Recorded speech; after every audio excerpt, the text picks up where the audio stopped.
friends, this is Anjali Krishnan, Assistant Professor, PG Department of English, Don Bosco College, Kottayam. Welcome to my paper, Reading Prose for BA S4 students. Moving to autobiography. Autobiography is a person's life story written by himself or herself, whereas biography is a person's life story written by another person. So the first major autobiography is St. Augustine's Confessions, in which he narrates the spiritual crisis of his early years and his subsequent conversion into Christianity. But the work which can be seen as a landmark in the development of secular autobiography, appeared in the late 18th century, which is Rousseau's Confessions, 1782 to 89. And this work is noted for its portrayal of the subject's complex personality. We have a number of classic examples for autobiography.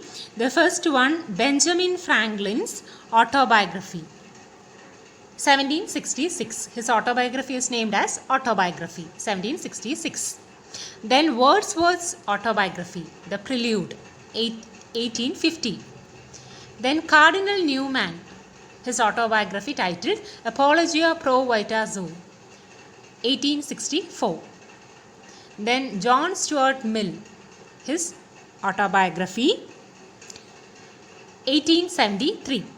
Again, remember, many autobiographies contain elements of fiction. For example, James Joyce's Portrait of the Artist as a Young Man is a fictional work which contains autobiographical elements. And David Mitchell's Black Swan Green, written in 2006. In the modern age, many autobiographies are written with the help of professional writers, other persons, who do the actual writing based on the content provided by the subject.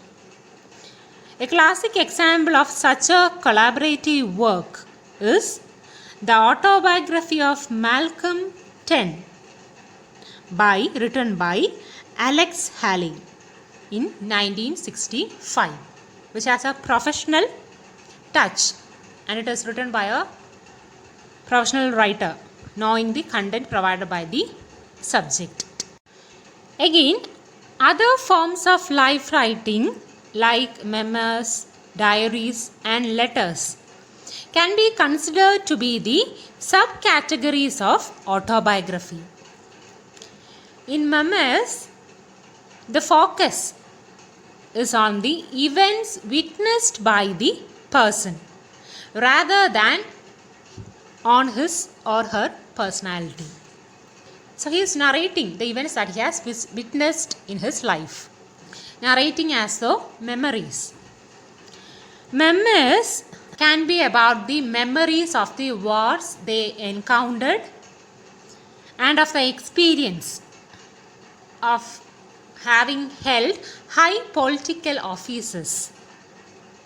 So their experience of being held a high political offices, etc. So these are the memories that they cherish in their life. They become the memoirs. For example, we have Present at the Creation, 1978. The memoirs of Dean Acheson, the Secretary of State of the United States, during the creation of the United Nations and the Korean War. Next, diaries.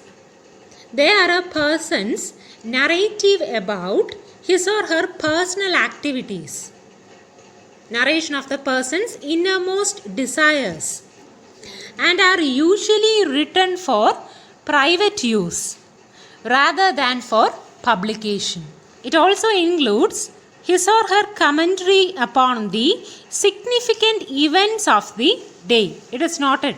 The most famous published diary is Anne Frank's Diary of a Young Girl, published in 1952. It is about the diary maintained by a young Jewish girl named Anne Frank, who was in hiding along with her family during the Nazi occupation of Netherlands during the Second World War. Other famous diaries are Samuel Pepys' diaries 1660 to 69 and James Boswell's journals 1760 to 95. The published letters of famous individuals often contain records of their lives.